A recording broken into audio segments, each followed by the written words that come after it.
tere!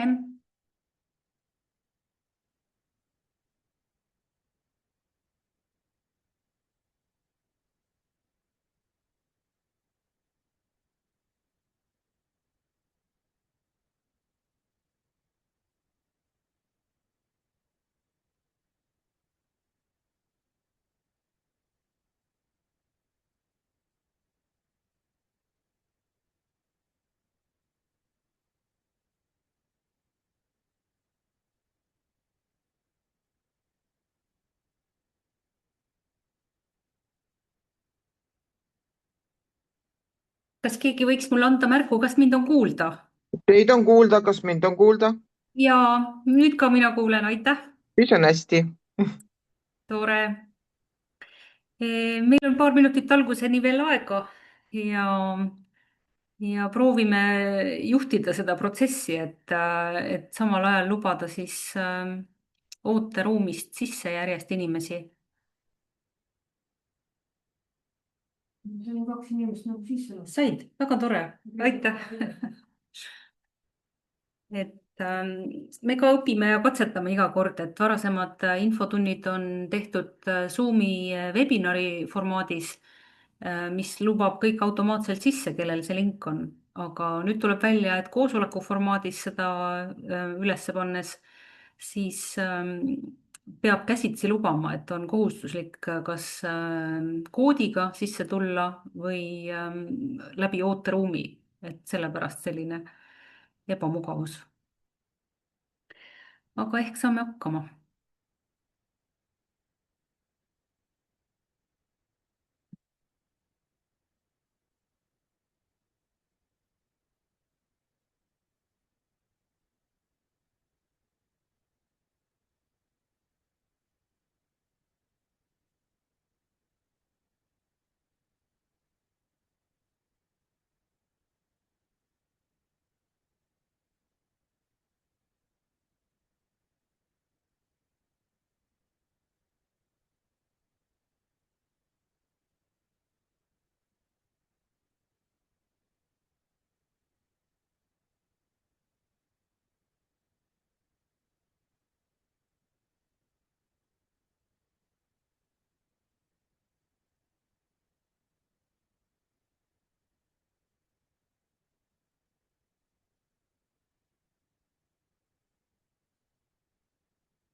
Nii, aga kell on nüüd üks saanud ja ma arvan, et hakkame vaikselt minema nendega, kes kohal on. Tere ja tänan kõiki osalemast ja huvi eest kaasa mõelda, kuidas töötajaid ametiühingusse juurde tuua. Ja plaan on selline, et umbes 45 minutit ma siis räägin ettevalmistatud slaidide järgi. Siis võtame küsimusi. Küsimusi saab esitada nii kätt tõstes ja video käima pannes ja otse-eetrisse või kirjutada chati. Aga hiljemalt kell veerand kolm lõpetame. Infotund salvestatakse ja see saab olema EAKL-i YouTube'i kanalil ka hiljem kättesaadav. Ja kui jäävad mingid küsimused vastamata, aeg lõpeb ära, siis neid on võimalik siis ka hiljem mulle kas telefonitsi või e-kirjaga saata. Nii, aga alustame siis natukene algusest, et kuidas meil ametiühingud üldse nagu on jõudnud nii kaugele, nagu me oleme jõudnud. Ja see ulatab siis tööstusrevolutsiooni aega Ühendkuningriikidesse ja Ameerika Ühendriikidesse, kus siis suuremad tööstused ja töötajate koondumised toimusid. Koondumised loomulikult toimusid selle tõttu, et tööd oli vähem, kui oli töötada soovijaid ja töötajate vahel oli päris karm konkurents. ja töötajad ikkagi jagasid ära, et kui me omavahel koostööd ei tee, siis me kõik kaotame.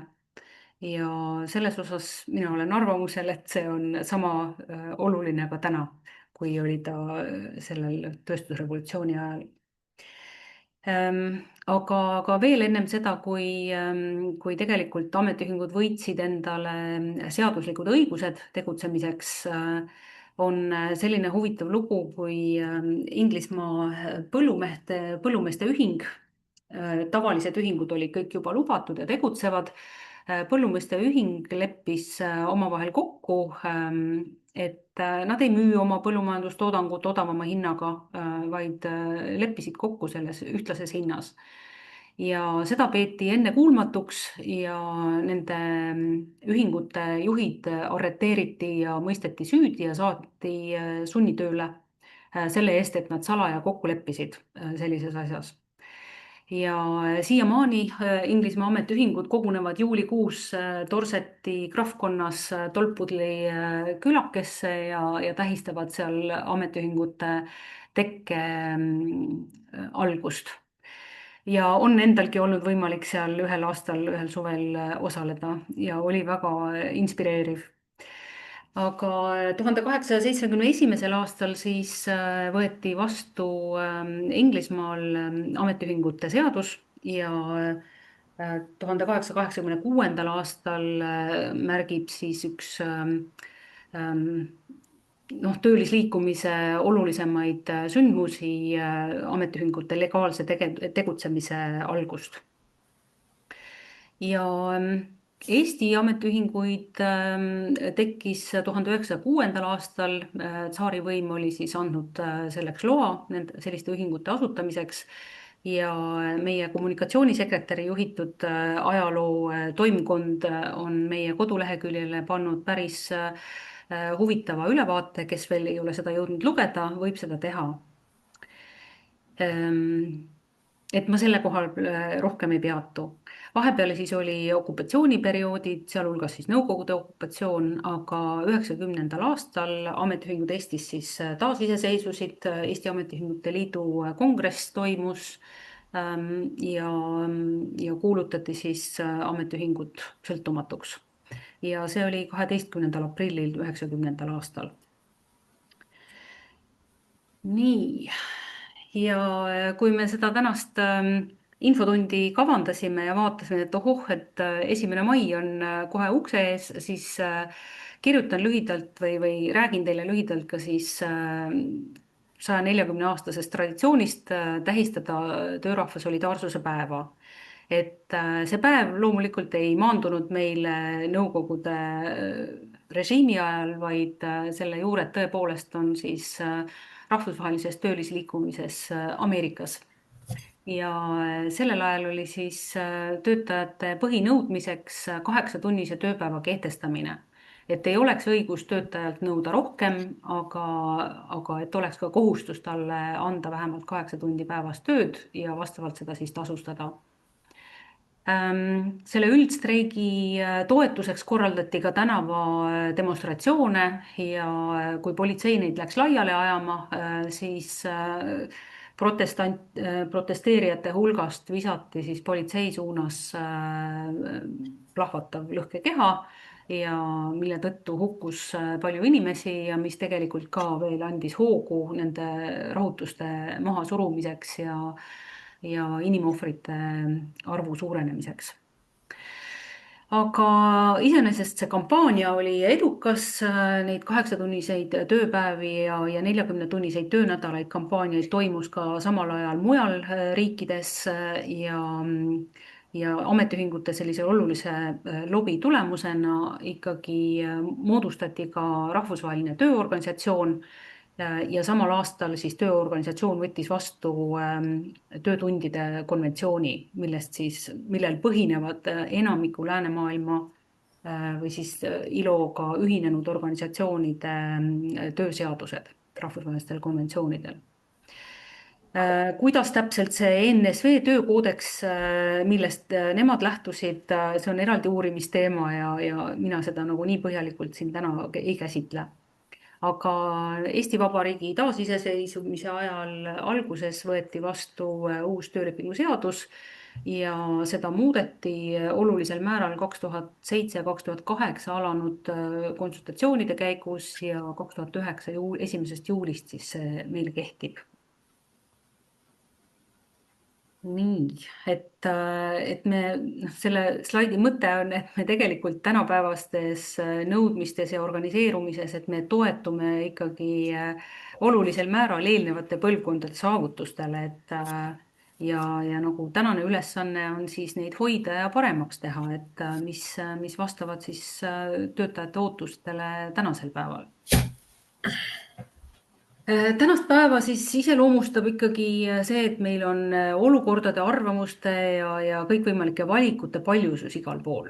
Et sellist noh, ruumi, kus töötajad veedavad suurema oma tööajast ühises ruumis ja peavad koos puhkepause ja nad on üksteisele kogu aeg või noh, suures osas tuttavad ja kättesaadavad, et see on ikkagi väga palju muutunud. Meie töösuhted on lühiajalisemad, ajutisemad, igasugused karjääripöörde võimalused ja võimalus ka realiseerida ennast teistes riikides, mis iganes inimesel nagu huvi on või kuhu suunas ta soovib areneda, et kõik uksed on avatud. Ja loomulikult teeb see ka keerulisemaks siis töötajateni jõudmise ja töötajate vahel sellise usalduse loomise.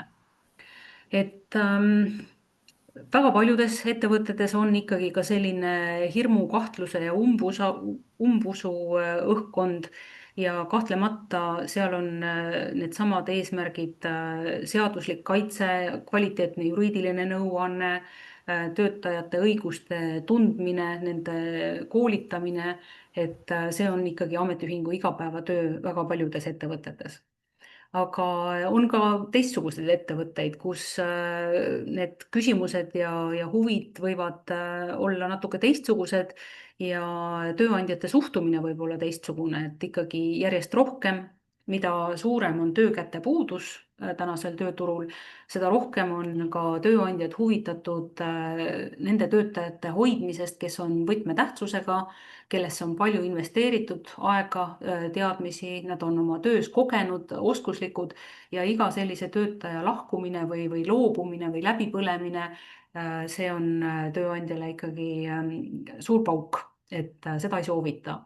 Ja see tähendab ka seda, et on selliseid töökohti, kus tööandjad on vägagi nõus ametiühingute ja töötajate valitud esindajatega koostööd tegema ja leidma neid kohti, mida saab paremaks teha. aga, aga noh, minu kogemusel see koht on ikkagi alles, et esimesel hetkel kahtlustatakse ametiühingut, et nad tahavad streiki korraldada ja nad tahavad mingeid rahutusi külvata ja nad tahavad ülemuse autoriteeti õõnestada ja jumal teab, mida nad veel kõik tahavad. Ja kui on tegemist halbade juhtimispraktikatega, siis seal võib ikka väga tõepõhi ka all olla, et tegelikult soovitakse ju teha olukorda paremaks, töötajate jaoks soodsamaks, nende rahulolu tõsta ja, ja seetõttu ka siis sellised rollist tingitud konfliktid tööandjaga tekivad. Natuke peatun sellel, et kui tööturu olukord on selline, et töökohti on jälle vähem, mingil põhjusel on kriisiolukord, siis aeg-ajalt imbub ikkagi tagasi seda suhtumist, et noh, kui sulle siin ei meeldi, mine ära. Et teie teate osalejad ilmselt paremini kui mina, minule ei ole seda otseselt öeldud, aga minu tööelu on ka suures osas möödunud ametiühingu heaks töötades. et olen väga tänulik selle võimaluse eest, kas universumile või oma töökaaslastele või kõigile, kellega ma olen kohtunud. Siis üks paljusus on ka see, et töötajad või nagu ei tahagi enam seda töönädalat nii pikka või 8 tundi päevas töötada, et nendel on ka teistsugune noh, oma huvialad, prioriteedid on mujal, perekond tahab rohkem tähelepanu, võib-olla on hoolduskohustus kellegi vanemate või laste ees. et et vajatakse rohkem paindlikumat lähenemist ja sealt tuleb ka see soov osadel inimestel töötada kas osalise tööajaga, et jääks rohkem aega iseendale, või siis ikkagi võimalus teenida lisatulu, mitte ennast tööle vormistades, et see on need platvormid, millest me räägime. Aga platvormid on ka Airbnb ja on võimalik kinnisvarast täiendavat tulu teenida, et kõik sellised võimalused on töötajateks nagu rohkem avatud. Ja kahtlemata mõjutab kõik see paljusus ka siis ametiühingu eestvedajate tööd, et enam ei ole nagu sellist sellist klassikaliselt lauset, et ennem kui sa nagu lähed ära sellest töökohast, kus midagi on valesti, aita meil seda ühiselt nagu paremaks teha. et, äh, et see nagu paljudes kohtades nagu enam ei tööta, sest inimesed leiavad, et ma olen juba küllalt siin olnud, ma olen näinud, mismoodi see on. Ja selle koostöö ja ametiühingu panustamise asemel valitakse lahkumine. Aga ametiühingute eesmärgid siis või niisugune positiivne eesmärk, et me ju ei soovi võidelda lihtsalt mingi võitluse pärast või sellepärast, et ametiühingud oleksid igal pool näha, vaid me tahame liikmete jaoks, inimeste jaoks, kes ametiühingutega liituvad, me soovime parandada toimetulekut, see tähendab siis sissetulekuid, õiglasemat tasustamist, me soovime suuremat kindlustunnet ja seda samamoodi annab töö rahulolu, see tunne, et ma lähen hea meelega tööle ja et mind koheldakse seal õiglaselt ja kui mul on probleeme, ma saan sellest rääkida ja mind kuulatakse. Tahame, et õiglaselt tasustataks, et samasuguse töö eest makstakse samasugust palka, et ei oleks diskrimineerimist, et Eesti on Euroopas aastaid silma paistnud ikkagi kõige suurema palgalõhega ja ega me praegugi oleme seal tagaotsas. aga, aga eesmärk on ikkagi seda soolist palgalõhe vähendada ja trend on selles osas, et ta ikkagi ka väheneb. Ja oma osa on sellel kindlasti ka sõlmitavatel kollektiivlepingutel ja miinimumpalga läbirääkimistel, mis siis tegelikult palgatingimusi aitavad ühtlaselt kehtestada just seal madalamalt tasustavates valdkondades. Ja loomulikult, mida rohkem meie esmavajadusi, kindlustunne, toimetulek, õiglane kohtlemine on tagatud, seda rohkem jõuame tähelepanu pöörata ka sellele eneserealisatsioonile ja et kas meie panusega, kas meid tunnustatakse ja kas seda arvestatakse, et osaleda siis otsustamises. et Soome on ka Euroopas siis suunanäitaja selles osas, kui palju töötajaid on töönõukogudes ja ettevõtete juhtkondades kaasatud. aga Eestil on siin veel pikk maa minna. Et ma ei oskagi praegu välja tuua neid juhtumeid, kus ettevõtte juhtkond oleks ise soovinud, et nende töötajate esindaja oleks esindatud ka siis juhtkonna tasemel, juhtkonna koosolekutel. Et pigem on ikkagi see, et kui nõutakse, siis me korraldame eraldi kohtumise ja informeerime teid, mis ettevõttes toimub, aga enamasti, eriti kohtades, kus töötajad ei ole organiseerunud ja nad ei nõua seda, siis see informeerimine on rohkem selline, et loe infolehelt või loe intranetist või mine vaata sealt või sealt. Et sellist juhtkonna tasemel nagu sotsiaaldialoogi otseselt ei toimugi. Nii, aga nende paremate ja nende eesmärkide saavutamine siis ametiühingu tegevuse aluseks see, et me veel oleme olemas ja tegutseme, ongi see, et me usume, et see on võimalik. Et kuidas me siis sinna jõuame? Ja minul paremat retsepti pole, kui et läbi organiseerumise ja efektiivsete läbirääkimiste. Et organiseerimine üksinda, et meid on lihtsalt palju ja me näitame ennast, noh, tekib küsimus, et kas see on eraldi eesmärk. aga mõttekas eesmärk on ikkagi mõjutada oma töötingimusi ja organiseerida neid inimesi, kes tegelikult tahavad organiseeruda. Et veenda inimesi, kellel on mingid tõrked selle organiseerimise vastu, loomulikult tuleb seda kuulata, tuleb arutada ja võib olla võimalik neid tõrkeid ületada, aga ütleme, seda isiklikku soovi ja motivatsiooni ei saa kunagi alahinnata.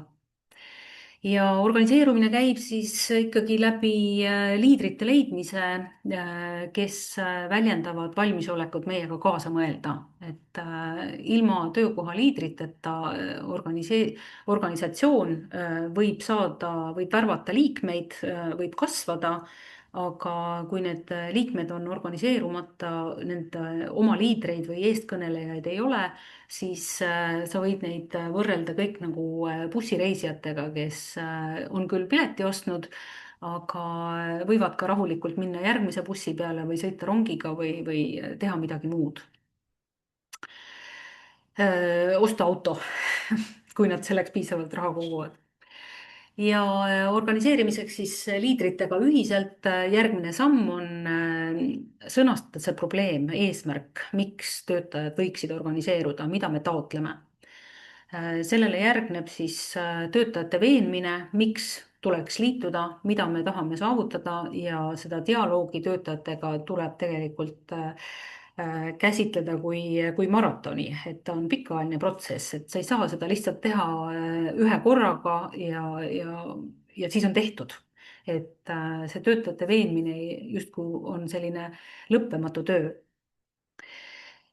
Siis üks ametiühingu organiseerimise põhialuseid on see, et me peame nägema, et me koos suudame, me saavutame tulemusi.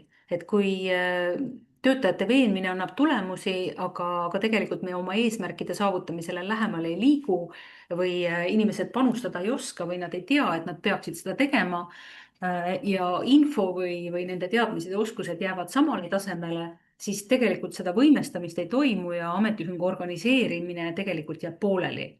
Et siit on küll võimalik liikuda edasi, kui ametiühing mingil põhjusel suudab sõlmida tulusa kollektiivlepingu, millega suudetakse oma liikmetele kokku leppida neid huvitavad lisasoodustused või siis palgatõusu regulaarselt läbi rääkida ja kokkulepet sõlmida. Et see tee on võimalik, aga see liigub sellise teenindava ja teenuseid osutava ametiühingu suunas, mis pakub otseseid selliseid rahaliselt mõõdetavaid eeliseid, miks olla liige. Aga sellest on ka meie Skandinaavia kolleegid aru saanud, kes on jõudnud nii kaugele, et nende ametiühingud on väga tugevad, väga mõjuvõimsad ja suudavad liikmetele pakkuda selliseid selgeid rahalisi soodustusi ja eeliseid ja nende nimel efektiivselt läbi rääkida, aga nad tunnistavad seda, et uued põlvkonnad võtavad selle iseenesestmõistetavalt vastu ja arvavad, et see peabki nii olema. Ja see on uute liitumiste puhul üks põhilisi takistusi, et noored ei saa aru, miks nemad peaksid sellesse kuuluma, sellesse ühingusse. Et nad on rahul sellega, et nende töötingimused on head, aga nende enda rolli selle ametiühingu arendamises nad ei näe ja teenindav ametiühing seda reeglina ka ei taotle.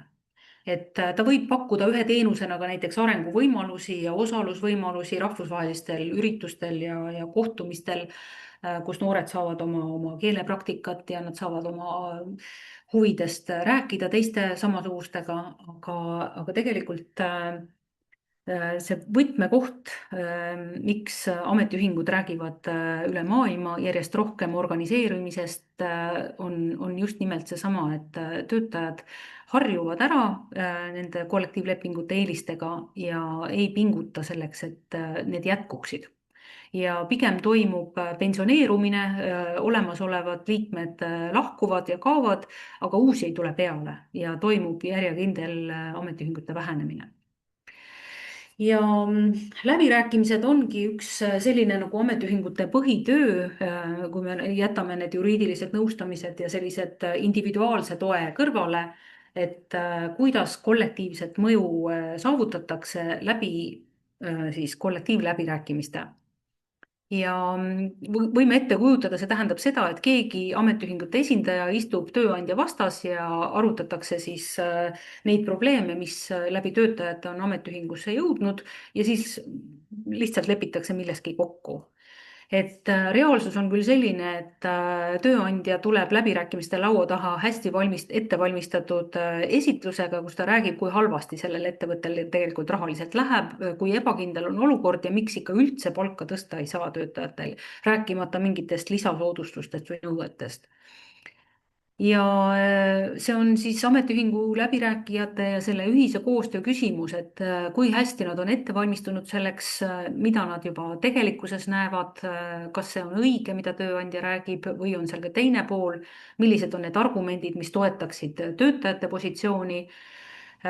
Sest noh, ütleme meie viimase 10 aasta kogemus, siis võib-olla see koroonaaeg tõi selle eriti olulisena üles, oli, et kui juhtuvad kriisid, toimub mingi muudatus, siis on ikkagi tohutu ebakindlus ja hirm, keegi ei tea, mis saab. Aga nendes töökohtades, kus olid ametiühingud, isegi kui toimusid koondamised, siis tegelikult need muudatused põhjustavad inimestes vähem ebakindlust ja selline ühine koostöö ja läbirääkimiste laua taga osalemine tegelikult saadab sellise signaali, et me oleme selles jamas koos ja me saame sellest koos üle. Ja tegelikult ka tööandjad nagu tunnistavad seda natuke küll pika hambaga, aga et nendele sellest kollektiivsest läbirääkimisest ja infovahetusest ja dialoogist ametiühingute ja töötajatega on palju abi. Et, et kriisides tõestatakse see, et ametiühing on tööandjale partner ja aitab nendest läbi tulla, sest huvid on meil ju ühised.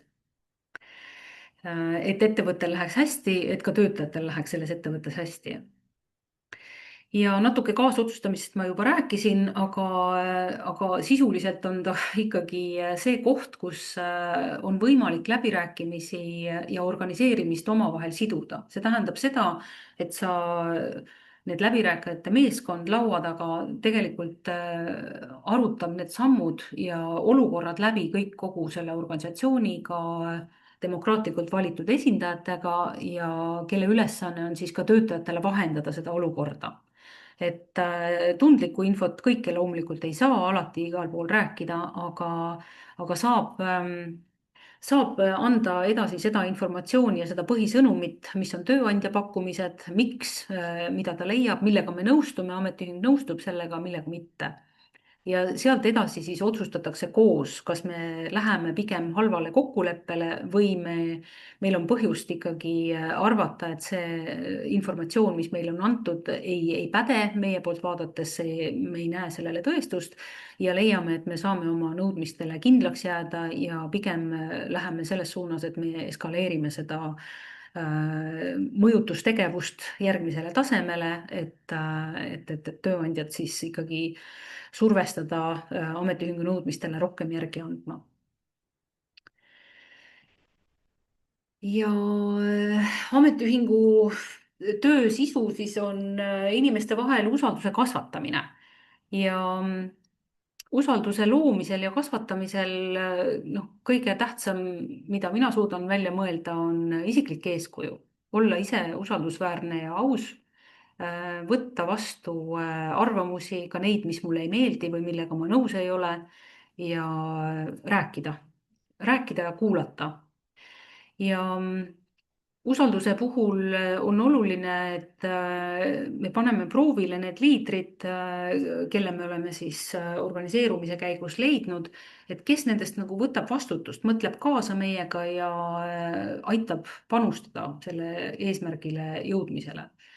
Et üks asi, mis ametiühingu liikmeid minu arvates töötajatest üleüldiselt eristab, ongi see, et ametiühingu liikmed, kes on liitunud, nad on kuulanud Nad on aru saanud, nad on mõistnud ja nad on leidnud, et jah, mina ka tahan aidata kaasa sellele, et ta juba selle sammuga, et ta liikmeks on astunud, on võtnud vastutuse. Ja nende poolt valitud liidrid, kes on nõus olnud liidriks või usaldusisikuks siis kandideerima, töötajate nimel, töötajaid esindama, töötajate nimel rääkima, nemad on võtnud endale vastutuse, ma proovin.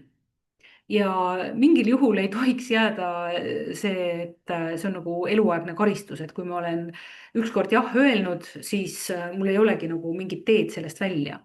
Et kui organisatsioon jätab oma usaldusisiku, kelle kunagi töötajad valisid, jätab lihtsalt tiksuma, et noh, niikaua kuni ükskord valitakse keegi teine, siis tegelikult see töö ja järjepidevuse eest hoolekandmine on tegemata. Ja võib lihtsalt loota, et äkki tuleb sellel usaldusisikul mingi situatsioon, et ta lahkub sellest ettevõttest või tõuseb karjääriredelil või saab uusi vastutusi või liigub uude üksusesse ja ta on sunnitud ütlema, et ma enam ei saa seda usalduslikku tööd teha. Ja EMSA kogemusest, Meremeeste Sõltumatu Ametiühingu kogemusest väga tugevad sellised organiseerimispuhangud said juhtuma teinekord siis, kui usaldusisik läks tööle teisele laevale. Et tal olid oma laevas juba tegelikult kõik töötajad ametiühingusse värvatud, kes olid nõus tulema ametiühingusse kutsutud ja, ja teisel laeval ta nägi, et nagu nad ei teagi siin, mis me teeme ja sellest suhtlusest ja tema isiku omadustest ja innustamisest piisas selleks, et tuua kümnete inimeste kaupa uusi liikmeid.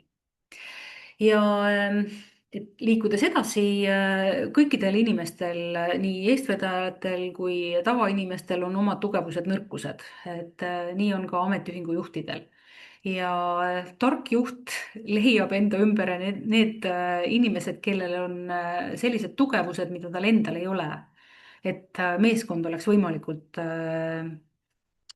noh, võimekas ja arusaamine, kus on su nõrgad kohad, võib olla nagu selline, sa ei taha eriti nagu oma nõrkusi nagu paljastada, aga kui selles meeskonna sees on usaldus, siis tegelikult see on ka üks tõhusamaid viise inimestel tulla, kui nemad tunnevad, et see on näiteks minu tugev koht, mingi graafiline disain või kommunikatsioon või noh, ma olen väga hea ärarääkija, aga ma ei taha seda usalduslikku tööd teha et leida neid inimesi oma meeskonda, kellel on mingid sellised tugevused, mida sinul ei ole.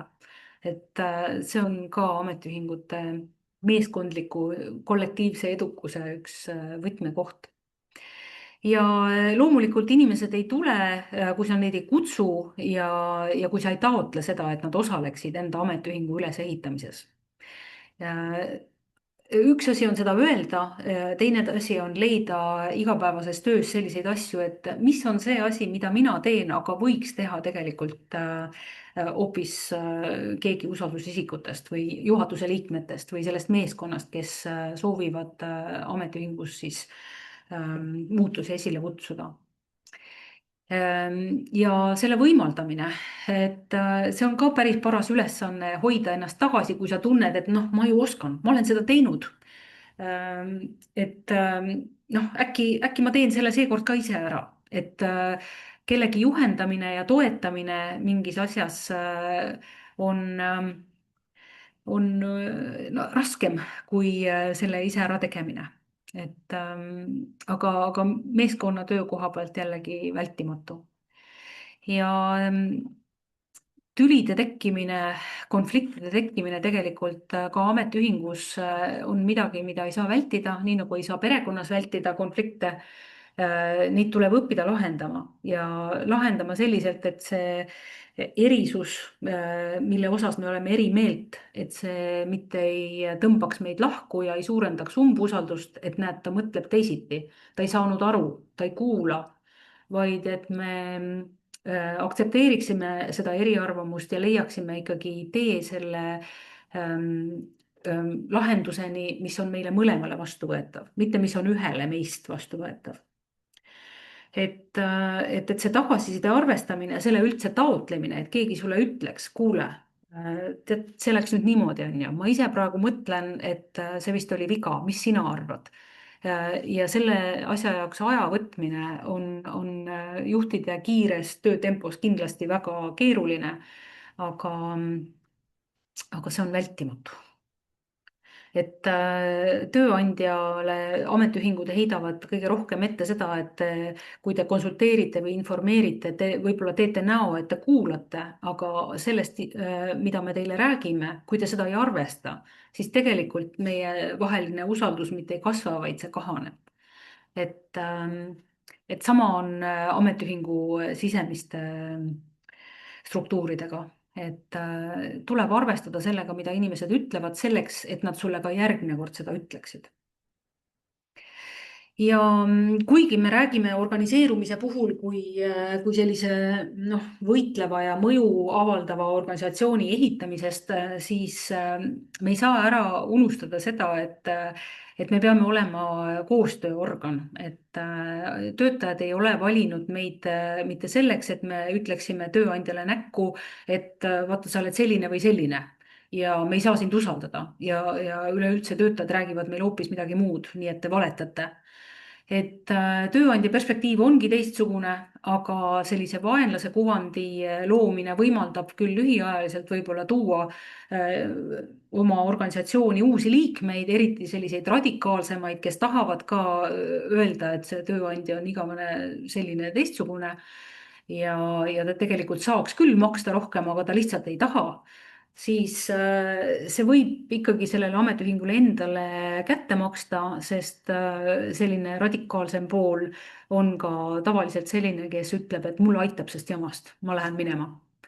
Et nende konkurentsivõime võib olla teistsugune ja nende soov kuidagi kollektiivselt tegutsedes oodata ka järgi neid, kes ei mõtle samamoodi, nende valmisolek oma radikaalsusest nagu tagasi, tahapoole tulla või sinna keskpõrandale kokku tulla on väiksem. Ja kuigi ametiühingud on tänu sellistele radikaalsetele võitlejatele ajalooliselt väga palju olulisi võite saavutanud, siis see ei tähenda, et need radikaalid oleks nende võitudega rahul olnud. Et nad võivad ka sellest organisatsioonist lahkuda siis, kui saavutatakse oluline tulemus, öelda, et noh, meie tegime ära, nüüd olete omaette. Et ametiühingul on vaja tegelikult kõiki, on vaja nii neid radikaale, kui on vaja selliseid, kes mõtlevad ennem 10 korda, ennem kui midagi ütlevad jah sulle. Ja selline visiooni ja sildade loomine selleks partnerluseks ja koostööks on üks tõsine väljakutse nii organisatsioonis kõrgemal tasemel kui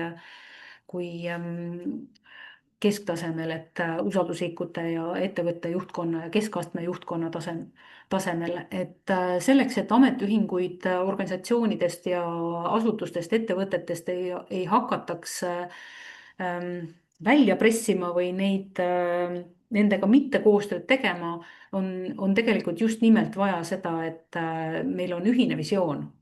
Me oleme samas paadis ja me ei taha mitte tööandjale halba, vaid me tahame, et töötajate olukord läheks paremaks konkreetses kohas. nii, aga ma olen natuke jäänud kinni siia. Ja üks toredamaid küsimusi, ma küll vihastan alati, kui ma seda kuulen natuke sisemiselt, aga ma püüan seda kontrollida, on liikmete küsimus, et mis ma saan sellest ametiühingust? Ja mina vastaksin sellele nagu hea meelega, et sa saad uhke olla enda üle, et sa oled proovinud teha midagi paremaks, mis täna ei ole hästi. Sa saad parima seltskonna ja sa saad lootuse, et järeltulevatel põlvedel läheb veel paremini. Et need ei ole need vastused, mida töötajad tahavad saada, nad ikkagi tahavad reeglina, et kui palju sa siis lubad mulle, eks ole, et noh, mitu protsenti palgatõusu ja kui neid arutelusid on teistel teemadel, mis puudutavad siis tööaega, töökeskkonda, tingimusi, siis nad tahavad ikkagi konkreetseid lubadusi, et nüüd see muutub. Aga see muutub siis, kui inimesed tulevad kaasa. Et nii lihtne ongi. Mida tahetakse Tihti on siis nagu sellised konkreetsed rahaliselt mõõdetavad asjad ja organiseerimise seisukohast ja värbamise, ütleme, liikmete ametiühingusse kutsumisel on ikkagi see avatud küsimus, et aga mida sina vajad, mis sinu jaoks on see oluline asi, miks sa tuleksid ametiühingusse ja kui see on mingi odav ja hea teenus, et ma saaksin tasuta seda, teist ja kolmandat, siis mul oli üks kolleeg, kes väga ilmekalt ja kujundlikult ütles, et kui sa tahad midagi odavat ja head, siis sul on vaja kahte asja, sul on vaja ühte odavat ja ühte head. Ja meie pingutused ametiühingutes peaksid olema suunatud sellele, et me pakume head teenust, kvaliteetset teenust ja me ei luba odavat ja ilma rahata tulemusi. Tahetakse toetusi, toimetuleku parandamist siis ametiühingu liikmemaksude ressursside arvelt, aga eriti alustavates ja väikestes organisatsioonides on see ikkagi väga komplitseeritud. Et nende kogutud liikmemaksu ressursside laialijagamine liikmetele otsetoetusteks ei ole ametiühingu põhikirjaline tegevus. Ja ja ütleme, seda saab teha, kui sisse tuleb rohkem, kui läheb välja. On ka mikrolaenud ja sellised teenused ametiühingute tööriistakastis olemas, aga see võtab ka inimressurssi, keegi peab seda haldama ja sellega tegelema, nii et kui see ressurss on olemas, jah, aga kui seda ei ole veel, siis tegelikult ikkagi peaks ka hoiduma selliste pikaajaliste kohustuste võtmisest ja selle turundamisest kui ametiühingusse liitumise põhjusest. Ja iga inimene tegelikult vajab ärakuulamist, mõistmist ja ka tunnustamist. Et need on asjad, mis inimestel tavapäraselt tööelus nagu see jääb tahaplaanile. Inimeste märkamine, ärakuulamine ja nende tunnustamine. Et see on koht, mida ametiühingud saaksid täita ja mis ka tegelikult loob sellise emotsionaalsema sideme ühele ametiühingu eestvedajale oma ühinguga, seda meie tunnet. Mõningad komistuskohad siis, et see liikmete passiivne ootus, et mulle lubati, ongi üks tõsisemaid raskuseid, et need tegevused selleks, mida on vaja, et saavutada seda võitu, on omaette motivatsioon inimestele liitumiseks. Et tuleb kaasata neid, kellega meil on ühised väärtused ja kes soovivad ka ise panustada ja kes soovivad ka omadel jalgadel kõndida. Et kui sul on organisatsioonis rohkem neid, kes soovivad selliseid teenuseid saada ja mitte olla kursis ja keda nagu eriti ei huvita see, mis parajasti toimub, siis see ei ole liikmete kaasamine, vaid see on nendel võimaldamine nendel oma mugavustsoonis olla. Ja nendega, kes tahavad midagi teha, me peame õppima koostööd tegema ja leppima kokku, kuidas keegi siis panustab sellesse võidu saavutamisse.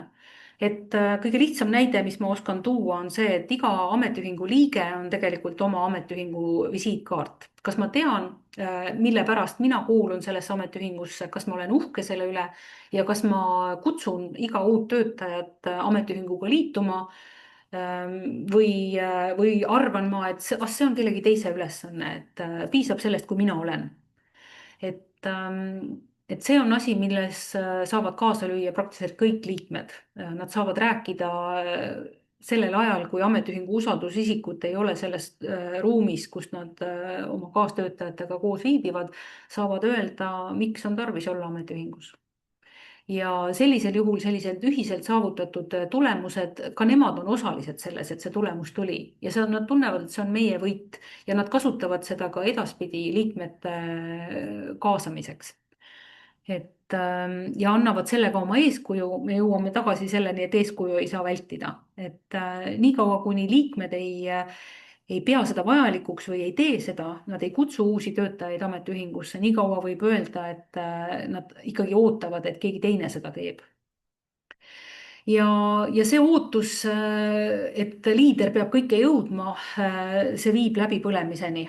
ja ainus tee sellest välja on ikkagi teha realistlikud tööplaanid ja jagada nii palju ülesandeid välja kui vähegi võimalik ja taotleda tagasisidet, kuidas inimesed ennast tundsid, kui nad seda tegid, tunnustada neid selle eest ja anda nendele veel järgmine jõukohane ülesanne.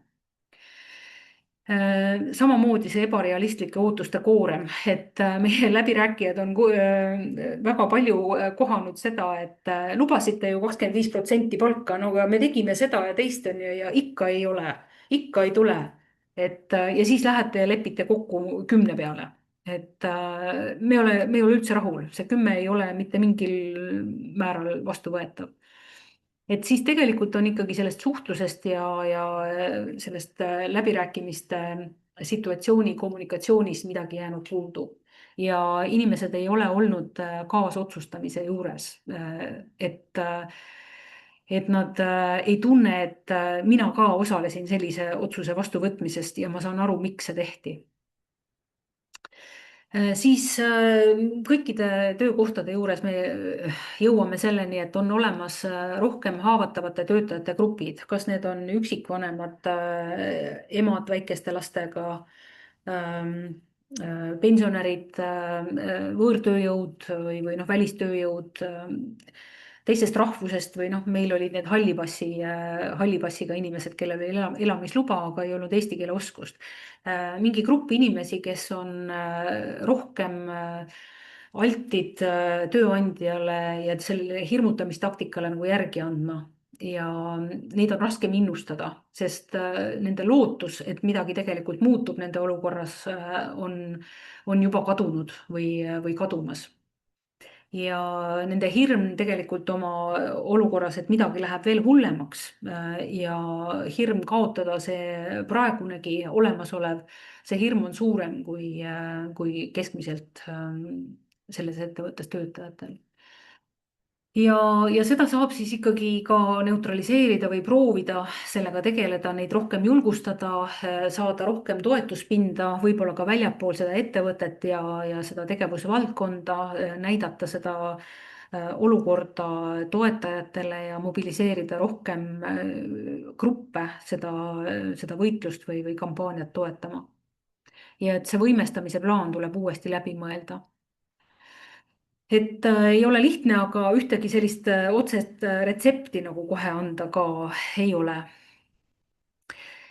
Siis on veel, kui töötajad pole valmis tööandja vastutegevusteks, mõjutusteks või hirmutamiseks, et üks tõhusamaid relvi selle vastu on tegelikult õppida eelnevatest kogemustest, mida tööandja on teinud selleks, et töötajate vaimu murda ja leida need, et kuidas me sellele vastu saaksime, kuidas me omalt poolt seda usaldust tegelikult suurendame ja kasvatame ja kuidas me seda eesmärki ja lootust inimestele teeme arusaadavamaks ja leiame need väikesed kohad, mida nad saavad teha, et oma seisukohta visuaalselt nagu ka anda teada tööandjale.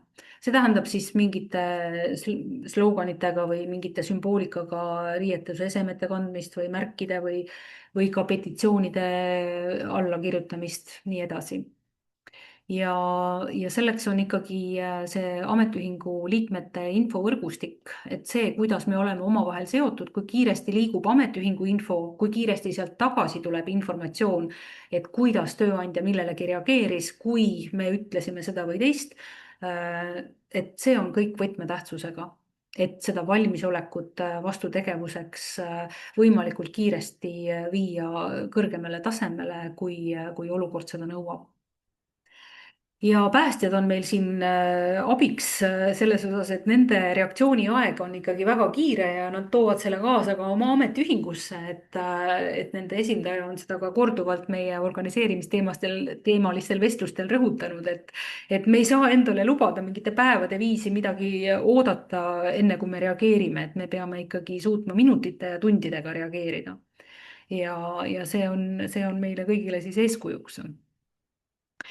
Ja noh, loomulikult, et kui sulle antakse lubadusi, et kas järgmisel aastal me teeme seda või teist või kolmandat, et siis noh, me ei saa sellele kindel olla, sest olud võivad muutuda. et kokkuleppe fikseerimine ja dokumenteerimine on ikkagi A ja O, et ja kui töötajad leiavad, et mingil põhjusel me tahame uskuda tööandja lubadusi, et nad seda teevad ja nad ei nõua seda, siis sagedamini on see sellisel juhul, et seda kokkulepet ei mäletata, mäletatakse valesti, tõlgendatakse valesti või öeldakse, et see ei ole meile jõukohane. Aga kui ta on fikseeritud, siis see tähendab seda, et tekib ikkagi nõudeõigus ja tööandjad on tunduvalt rohkem valmis alustama uusi konsultatsioone või läbirääkimisi või tegema omalt poolt pingutusi selleks, et jõuda tänasel päeval sobivale kokkuleppele. nii, kuidas on? Oi.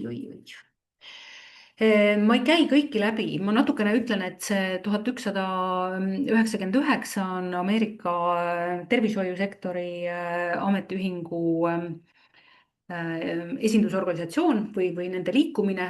Ja nemad oma 1985. aasta kongressil on ühiselt siis osalejatega töötanud välja organisaatorile nõuanded.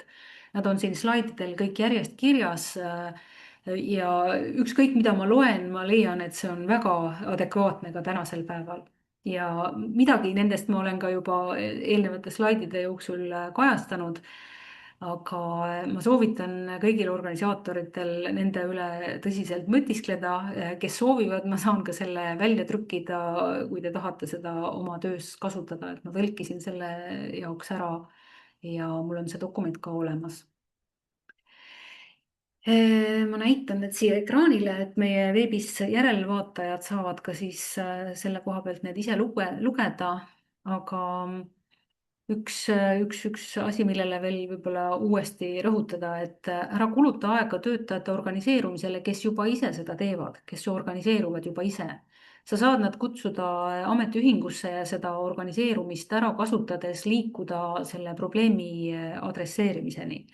Aga nende olemasolevad liidrid võtavad ametiühingult juba töö käigus need organiseerimistõed endale kasutusele. Sa saad nendega rääkida, aga sa ei pea neid hakkama A-st ja B-st seda õpetama, sest nad on seda juba õppinud.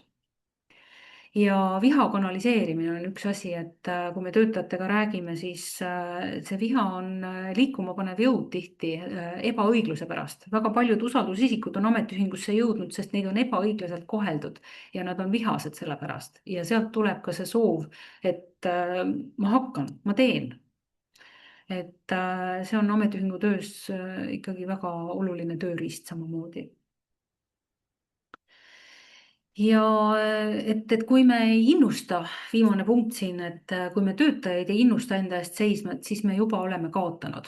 Siis meil on see grupp inimesi, kes ootavad, et keegi teine tuleks ja lahendaks ja see on see tehtagu mentaliteet, millest me oleme ka juba väga paljude inimestega nii koolituste või kui volikogudel või muudel kõnelustel, milleni me oleme jõudnud.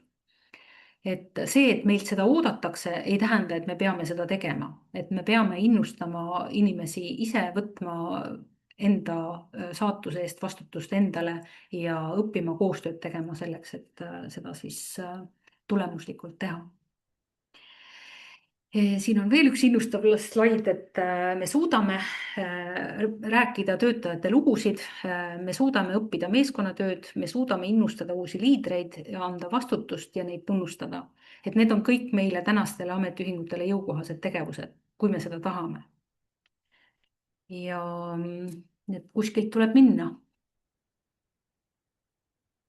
Sellega ma tõmban praegu joone alla, ma olen täitsa kindel, et ma mõne koha peal unustasin rääkida, sest neid märkmeid on alati rohkem, aga ma tänan kuulamast ja pakun siis nüüd välja, et kas keegi tahab midagi küsida?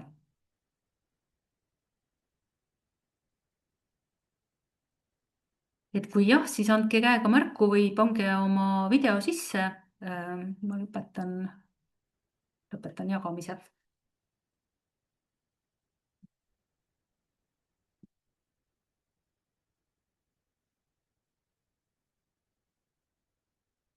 vaikus.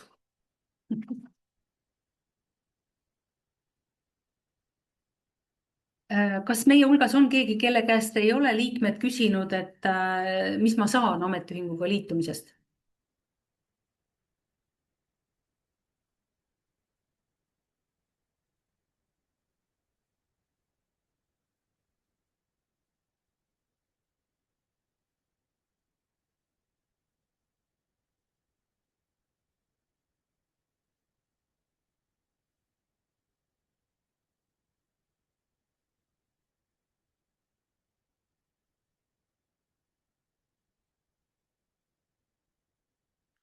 nii. Eh, Ave ütleb, et tema käest ei ole küsinud. Kas ma saan õigesti aru? Aitäh, Hanno. Tänan, et said osaleda ja loodan kohtuda, et meil on 1. mail, olen siis Ametiühingute Keskliidu telgiga Balti jaama kõrval 12 alates ja kella 3 alates toimub meil siis selline kohtumine mitteametiühingu liikmetega, noortega, kellega siis soovime ka rääkida, et mis neile ametiühingus nagu huvi võiks pakkuda ja mis nendele nende tööelus muret teeb, kui teeb ja mis võiks nende liitumismotivatsioon olla. et, ähm, et olete teretulnud, kes on Tallinnas. et Ja, see, ma korra segan, et see minu ei oli just see, et kõik on küsinud. kõik on küsinud sellest, okei. Et kas sa oled omalt poolt nagu, äkki sa tahad jagada, mida sina oled öelnud nendele, mida nad siis saavad? Täpselt seda, no mina olen alati kirjeldanud ametiühingut sellisena, et see on meil nagu kaskokindlustus sõidukile, Mhm, et meil ei pruugi seda kunagi vaja minna, aga mhm, kui on vaja, siis me oleme olemas. Et see mhm. on nagu põhilause. Ja väga õige tähelepanek ja töötab ka päris hästi, et kindlustusega võrdlus. Ja tuli mul praegu meelde, et mina olen võrrelnud nagu sellega ka, et kui sa tahad terve olla, et siis sellest nagu ainult ei piisa, et sa lähed arsti juurde või et sa võtad mingit tabletti ja et siis ongi tervis. Et see tegelikult eeldab nagu ikkagi ka oma käitumist, oma eluviiside ja oma valikute hindamist ja läbimõtlemist, mida ma konkreetselt saan teha. See, et ma nagu ostan mingi rohu, et sellest akuutsest nagu terviseprobleemist välja tulla, et see ei ole veel nagu see lõplik lahendus ega tervise tagatis. Et ja samamoodi, kui me soovime, ma ei tea, heas vormis olla, kaalust alla võtta, siis see, et ma nagu maksan mingile spordiklubile seda liikmemaksu, see tegelikult ei võta ühtegi grammi veel minu kehakaalust nagu väiksemaks. Või kui ma tahan suuri muskleid kasvatada, siis see liitumismaks iseenesest mulle neid muskleid ei anna, et ikkagi see igapäevane treening ja tegutsemine on see, mis seda kasvatab.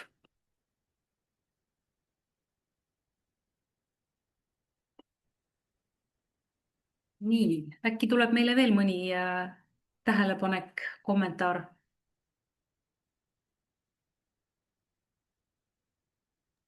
et ma ma võin ütleks ühe asja veel, et üks väga hea Jaan Aru ütlemine on see, et tõstuk on küll väga hea asi, millega tõsta raskuseid, aga kui võtta see tõstuk jõusaali kaasa, siis sina ei saa sellest tugevamaks. ahah, Jaan Aru, okei. Et me võiksime, meil on viimasel ajal olnud nagu päevakajaline, et kas me leiame selliseid nagu suunamudijaid või influencer eid või kedagi, kes on nagu sellisele uuele põlvkonnale töötajatele nagu isiklikuks eeskujuks või arvamusliidriks. Et võib-olla me peame seda Jaan Aru ka kaaluma. ja sellised ettepanekud ka täpselt selline asi, millega liikmed saavad aidata oma organisatsiooni tugevamaks teha. Et enda kogemusest, kui me usaldusisikutega tegime neid koolitusi või nagu selliseid ülenädalasi kohtumisi, et kus me siis nagu arutasime, et mis on esile kerkinud või mis on tööandja poolt läbiviidavad mingid muudatused ja mida töötajad nendest arvavad, siis kõige paremad ideed selleks, et mida siis konkreetses olukorras teha ja milliseid tööriistu valida ja kui tugevat mõju avaldada ühes või teises kohas, need ikkagi tulevad kõik töötajatelt. et usaldusisikud toovad need meieni, kui me küsime seda ja kui me anname selliseid võimalusi sellisteks vestlusteks, et see ei olnud lihtne ja selleks noh, meie kontekstis sobis see, et meie kontor oli suhteliselt sadama lähedal ja laevade sadamas oleku ajal oli töötajatel, kui nad olid selleks kokkuleppe saanud, nad võisid laevast maha tulla ja tihti nad seda võimalust kasutasid ja me saime siis laevade graafikutega arvestades selliseid kohtumisvõimalusi pakkuda ja nad ei olnud ka ainult usalduslikupõhised, sest noh, ma olen seda ka korduvalt nendel koolitustel ja võrgustiku nõupidamistel rääkinud koos nendes piirkonna koostöökogudes ja koolitustel, et mida rohkem sa saad ikkagi usaldusisikule nähtavaid abilisi ja kes ka julgevad öelda, et jaa, muidugi ma olen ametiühingu liige, mis sa veel ei ole või? Et seda tugevam on ka selle usaldusisiku positsioon selles tööandja vastas konsultatsiooni ja informeerimispartnerina, dialoogipartnerina, sest usaldusisik ei pea olema nagu üks inimtüüp, et vahel nagu me mõtleme, et noh, ta peab hästi kohutavalt palju rääkima, järelikult peab olema selline inimene, kes noh, üldse suud kinni ei panegi. ja kahtlemata neid inimesi meie hulgas on, aga kui korraks vaadata neid nõuandeid sealt Ameerikast, siis üks nõuanne oli see, et organisaatorid räägivad liiga palju ja enamikku sellest töötajad ei mäleta. et sealt on natukene nagu endale ka sisse võtta, et meie kuulamisorgan läheb rooste, kui me ise kogu aeg räägime. et ma hea meelega kuulaks ka veel teie mõtteid.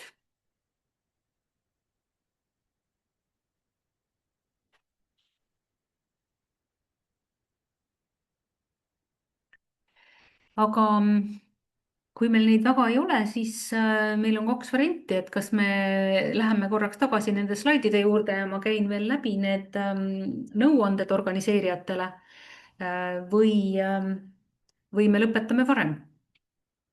et palun, palun anda mulle märku, kumba te eelistate.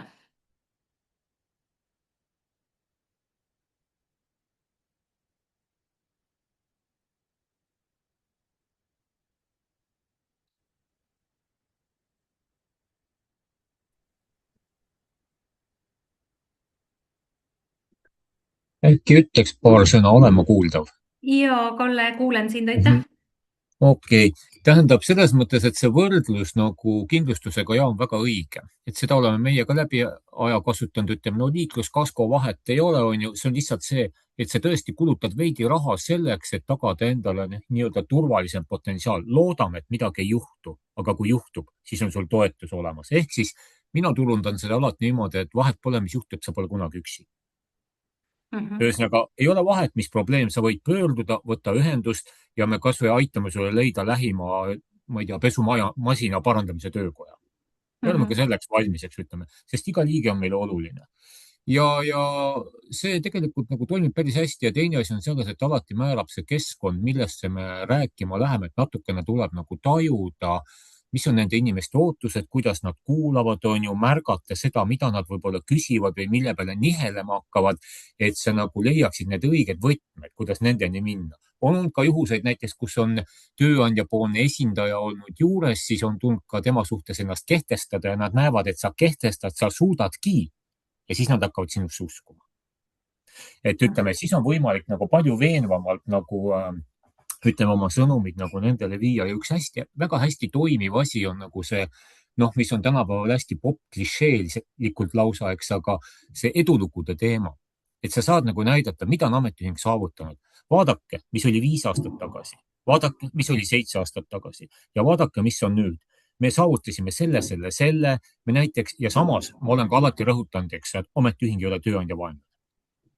See on nii-öelda tööandja esindajatele kui ka inimestele, et nagu kaoks kohe alguses ära see mõte, et need on 2 osapoolt, kes on omavahel nagu koer ja kass konfliktis. Et meil on tegelikult ühine põhimõte, me tahame hästi toimivat, edukat organisatsiooni ja nüüd meil on erinevad võimalused selleks ja kuidas me hakkame seda üles ehitama, eks. Ja ütleme niimoodi, et see võtab nagu tööandjal veidikene sellist soovi vastu võidelda vähemaks vähemalt nendel tööandja esindajatel, kellega vahetult kokku puutud, eks seal kuskil vahepeal olevad jupijumalad, nendega on keerulisem, eks. Nad ei tea ühe ega teise poole infot päris täpselt, vaid nendeni jõuab ikkagi mingisugune informatsioon ja tõlgendused ja noh, seal nagu võib tekkida selliseid olukordi, kus tõesti noh, kuidas inimesed aru saavad, mida nad allapoole räägivad, aga tihti jällegi pöördutakse ametiühingu poole, kuidas sellega on. No siis me saame aidata selgitada, eks, või välja selgitada. No kõik see, kuidas sa nagu toetad inimesi, nagu hakkab neid veenma. Samas ja on inimtüübid, kes küsivad tõesti lausa, et ootavad nagu lausa materiaalset heaolu, eks. Et ütleme, noh, et kas ütleme, pakub seal mingisuguseid, ma ei tea, siis haiguspäevade toetusi või ütleme mingeid selliseid asju, siis ma olen ka pigem seda meelt, et see on natukene nagu libe tee, et siis peab ametiühing olema väga kindlalt majanduslikult paigas, sest näiteks üks tõsine kohtuasi võib viia juba välja väga palju ressursse. Noh, selles mõttes ametiühingul peab olema puhver, et me tegeleme ka päris palju nii-öelda finantsjuhtimisega täna juba. Et ühesõnaga, jah, ei saa nagu niimoodi luua seda, et ütleme, et esiteks, et sul peab olema vahendeid, mille abil noh, eesmärke teostada, eks ütleme. Ja võib juhtuda niimoodi näiteks, et mõnel aastal tulevad väga suured kulud. Aga üks põhilisi asju, mis on tänapäeva popsõna ja millest inimesed tegelikult saavad aru, kollektiivjõud ehk kollektiivkaitse. See on see NATO termin, igal pool kasutan praegu just nimelt kollektiivkaitse, kui midagi juhtub, siis kriitiline mass tasakaalustab teise poole ametliku jõu. Ja tõesti, me oleme seda praktikas suutnud tõestada ja see on töötanud väga hästi. No nüüd ma olen saanud ka palju juba rääkida, nii nagu seal eespool oli hoiatatud. Ja see ongi nii, et alguses ei saa nagu vedama ja siis ma tunnen juba, et keegi ei tahagi midagi öelda. Aga aitäh sulle. Ja ma praegu vastaks küll, Juta on küsinud, et kas on toredaid edulugusid veel. Et ametiühingu asutamisi viimasel ajal väga palju ei ole, aga EAKL on võtnud ka suuna, et me toetame ametiühingu osakondade asutamist, et mitte killustada olemasolevaid ametiühinguid, tekitada lihtsalt palju ja väikeseid juurde, vaid et need, kes soovivad organiseeruda ja soovivad ametiühingut asutada, kaaluksid võimalust asutada mõne olemasoleva ametiühingu osakond, kui selles tegevusvaldkonnas juba tegelikult on olemas ametiühing. Et just nimelt, et koondada rohkem. Ja viimane, kes meil praegu ametiühingu osakonna asutas, oli Kunstiakadeemia, kes on seda ka aastaid juba kaalunud, aga nüüd leidsid, et nad teevad ikkagi praktilised sammud ja osakond moodustati siin paar nädalat tagasi. Ja otseselt ei saa veel öelda, et see oleks suur edulugu, sest praegu me ikkagi veel alles kaardistame seda, et mis olukord on kõige kriitilisem ja milliste motivatsioonidega nagu inimesed siis selle ametiühinguga liituksid. Aga ma nagu sellisest aktiivsuse ja õhinapõhise kaasamise hea eduloona tooksin Meremeeste Sõltumatust Ametiühingust näite, kuidas me korraldasime selliseid kampaanianädalaid, kus meeskond vabatahtlikke käis Eesti sadamaid külastavatel välislipulaevadel kontrollimas meremeeste töö ja elamistingimusi. Ja see oli ühtlasi nagu selline, ma vaatan, kuidas ITF inspektor teeb oma tööd, ma õpin sellest ja ma lähen selle teadmisega tagasi oma töökohale ja ma saan peegeldada töötajatele, et näed, mis ametiühing teeb. Ja kuna parematel aastatel seal oli isegi meil 2 meeskonda, see tähendab, et ligi 10 inimest olid vabatahtlikuna osalemas ja 2 tiimijuhti, siis nende kogemus sellest osalemisest ja need teadmised, mis nendele lisandusid, need olid nii positiivsed, et meil hakkas nagu täitsa tekkima konkurss, et kes nendest saab osaleda selles. Ja kuna see oli rahvusvaheline algatus Rahvusvahelise Transpordi Ametiühingute Föderatsiooni poolt ja ka rahaline toetus, see tähendas, et igal ametiühingul oli ka konkreetne väike eelarve selle kulutuste katmiseks. See tähendas, et me saime varustada need kampaanias osalevad inimesed, vabatahtlikud nende logodega, jopede ja riietusega, mütsid, et nad ikkagi tundsid ennast ametiühingu esindajana ja et nad nagu teevad olulist tööd selleks, et solidaarsusest aidata tuvastada selliseid juhtumeid, kus meremeestel kas ei ole piisavalt värsket vett või juua või ei ole töötingimused korras või ei ole palka makstud või ei ole lepinguid, kollektiivlepinguid nendel laevadel. Et selliseid inspektori töö igapäeva nagu töövarjud sisuliselt, et nad said nagu seda harjutada. Et see töötas väga hästi ja see tõi meile tegelikult päris palju sadamatöötajaid ka juurde, sest nende eestvedajad ja liidrid olid näinud, mida ametiühing tegelikult praktiliselt teeb. Ja üleüldse ma pean seda meremeeste ametiühingut, mille jaoks ka mina ja Kaia oleme suure osa oma elust töötanud, ikkagi pigem positiivseks edulooks. Loomulikult see organiseerumine tugines Estonia katastroofile ja sellele järgnenud olukorrale, et see ei ole päris selline asi, mida nagu saaks nüüd soovitada, on ju, et aga sealt on võib-olla õppida seda, et kas on vaja, et midagi kohutavat juhtuks selleks, et töötajad hakkaksid mõtlema töökeskkonna ohutusele ja organiseerimisvajadusele. Et näiteks siin 2028 aprill oli meil tööõnnetuse ohvrite mälestuspäev, iga aasta sellel kuupäeval tähistatakse. Ja Eestis oli jälle eelmisel aastal üle 3300 tööõnnetuse ohvri või tööõnnetuse juhtumi. Õnneks need kõik ei ole surmaga lõppenud õnnetused, aga kehavigastusi ja töövõimetust põhjustanud õnnetused sellegipoolest. Et töökeskkond ja töötervishoid, head töötingimused on ka üks oluline asi, mida töötajad meile räägivad, kui me kuulame, et miks organiseeruda. Et see ei tähenda, et me peaksime nagu saama endale nagu mingi sellise märgi külge, et nad räägivad ainult probleemidest. Kahtlemata on ettevõtetes ka palju positiivseid muutusi ja mida saame kiita ja peamegi seda tegema.